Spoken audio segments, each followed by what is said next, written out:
السلام علیکم ورحمۃ اللہ وبرکاتہ۔ میرے عزیز بھائیوں اور بہنوں، اسلام کی تاریخ میں کچھ ایسے واقعات ہیں جو صرف ایک زمانے تک محدود نہیں رہے بلکہ آنے والی صدیوں کے لیے بھی سبق چھوڑ گئے۔ انہی بڑے واقعات میں سے ایک ہے جنگ صفین۔ یہ وہ جنگ تھی جس نے امت کے اتحاد کو سخت امتحان میں ڈال دیا۔ یہ جنگ سن 37 ہجری میں دریائے فرات کے کنارے ایک مقام صفین پر پیش آئی۔ ایک طرف خلیفہ وقت شیر خدا حضرت علی بن ابی طالب تھے، دوسری طرف شام کے گورنر حضرت معاویہ بن ابی سفیان تھے۔ دونوں رسول اللہ صلی اللہ علیہ وسلم کے صحابی تھے، دونوں اسلام کے عظیم سپاہی تھے، دونوں اپنے اپنے انداز میں حق کے طلبگار تھے، مگر حالات ایسے ہوئے کہ بھائی بھائی کے مقابل آ گئے۔ آئیے ذرا پیچھے چلتے ہیں تاکہ سمجھ سکیں کہ یہ نوبت کیوں آئی۔ حضرت عثمان غنی کی شہادت اسلام کی تاریخ کا سب سے دل دہلا دینے والا واقعہ تھا۔ آپ کو ناحق شہید کر دیا گیا، مدینہ کی فضا سوگوار ہو گئی، امت غمگین ہو گئی۔ شہادت کے بعد سوال کھڑا ہوا کہ اب خلافت کس کے سپرد کی جائے۔ اہل مدینہ نے سب کے مشورے سے حضرت علی کو خلافت کی ذمہ داری دی۔ آپ نے ابتدا میں پس و پیش کیا، لیکن پھر امت کے اصرار پر یہ بوجھ قبول کر لیا۔ مگر ادھر شام کی گورنر حضرت معاویہ نے بیعت میں تاخیر کی۔ ان کا مطالبہ یہ تھا کہ سب سے پہلے قاتلان عثمان کو گرفتار کر کے ان سے قصاص لیا جائے۔ حضرت علی کا موقف تھا کہ ریاست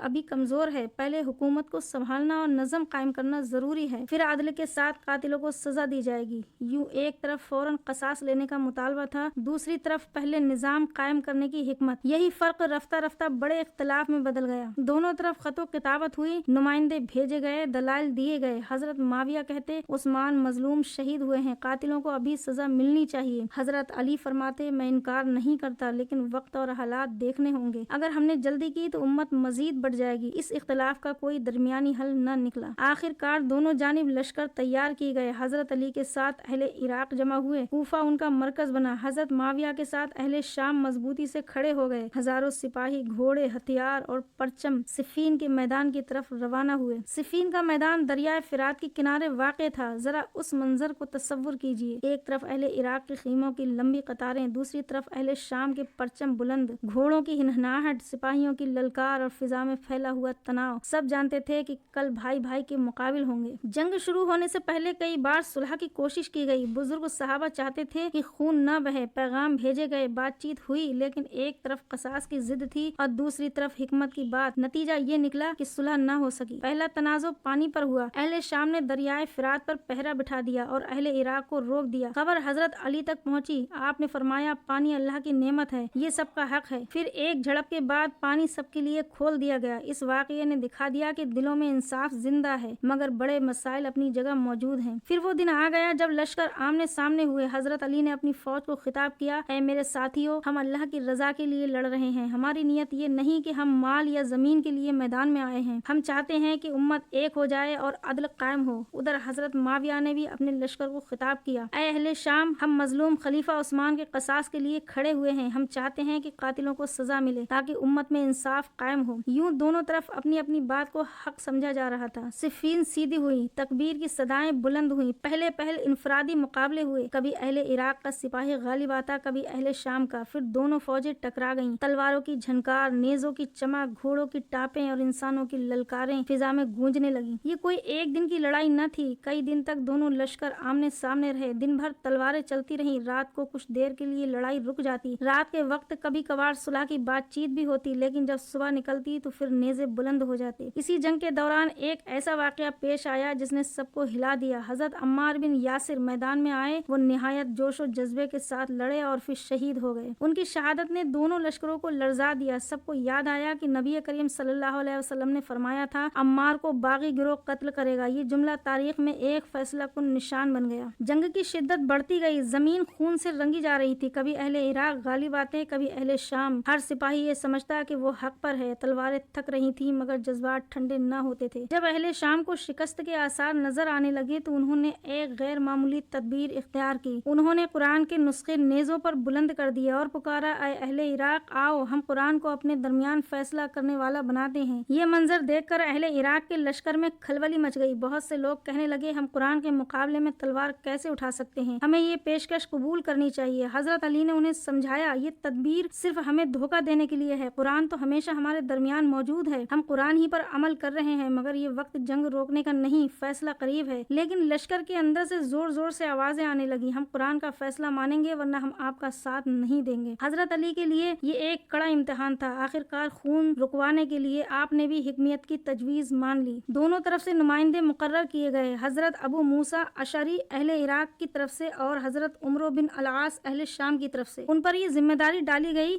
کہ وہ قرآن و سنت کی روشنی میں فیصلہ کریں۔ دونوں کی ملاقاتیں ہوئیں۔ آخرکار انہوں نے طے کیا کہ خلافت کے معاملے میں دونوں فریق اپنے اپنے دعوے سے دستبردار ہوں اور امت ایک نئے خلیفہ پر اتفاق کرے۔ مقرر دن آیا۔ حضرت ابو موسیٰ اشعری نے سب کے سامنے اعلان کیا، ہم نے فیصلہ کیا ہے کہ حضرت علی اور حضرت معاویہ کو ہٹا دیا جائے تاکہ امت ایک نئے خلیفہ پر متفق ہو جائے۔ میں سب کے سامنے حضرت علی کو معزول کرتا ہوں۔ یہ کہہ کر وہ ایک طرف ہو گئے۔ پھر حضرت عمرو بن العاص کھڑے ہوئے اور کہا، ابو موسیٰ نے اپنے ساتھی علی کو معزول کر دیا ہے، لیکن میں اپنے ساتھی معاویہ کو خلیفہ باقی رکھتا ہوں۔ یہ سن کر مجمع میں شور مچ گیا۔ ابو موسیٰ اشعری حیران رہ گئے۔ انہوں نے کہا، عمرو یہ کیا کیا؟ ہم نے تو طے کیا تھا کہ دونوں کو ہٹا دیا جائے گا۔ لیکن عمرو بن العاص نے کہا، میں نے یہی مناسب سمجھا۔ یوں یہ فیصلہ امت کو مزید الجھا گیا۔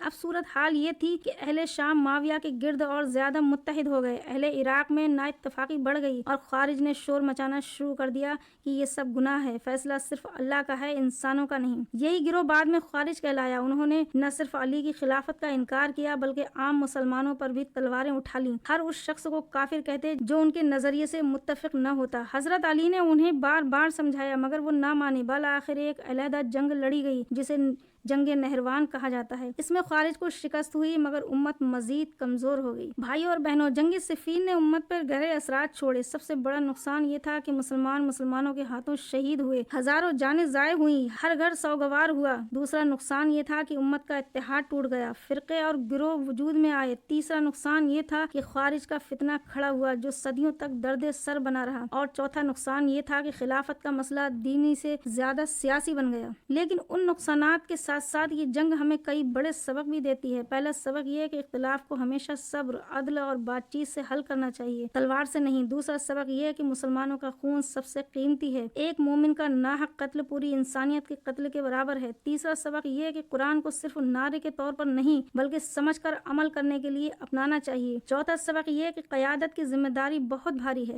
علی اور معاویہ جیسے عظیم صحابہ بھی اختلاف میں آمنے سامنے آ گئے، تو ہمیں اندازہ ہونا چاہیے کہ قیادت کتنا بڑا امتحان ہے۔ پانچواں سبق یہ کہ امت کی طاقت اتحاد میں ہے۔ جب امت تقسیم ہوتی ہے تو دشمن کو فائدہ ملتا ہے اور مسلمان کمزور ہو جاتے ہیں۔ بھائیو اور بہنوں، جنگ صفین تاریخ کا ایک کڑوا باب ہے۔ اس میں دونوں طرف عظیم صحابہ موجود تھے۔ ہمارا فرض ہے کہ ہم سب کے بارے میں ادب اور احترام کا رویہ رکھیں۔ ہمیں ان کے اجتہاد پر حسن ظن رکھنا چاہیے اور اپنی نسلوں کو ان غلطیوں سے بچانے کی فکر کرنی چاہیے۔ اللہ تعالی ہمیں اس عظیم جنگ سے سبق لینے کی توفیق عطا فرمائے۔ اللہ ہمیں آپس میں محبت، اتفاق اور عدل عطا فرمائے اور امت محمدیہ کو آئندہ ایسے امتحانوں سے محفوظ رکھے، آمین یا رب العالمین۔ میرا ویڈیو آج تک کا بس یہیں تک، آگے میں ویڈیو اور لے کر حاضر ہوتی رہوں گی۔ اللہ حافظ۔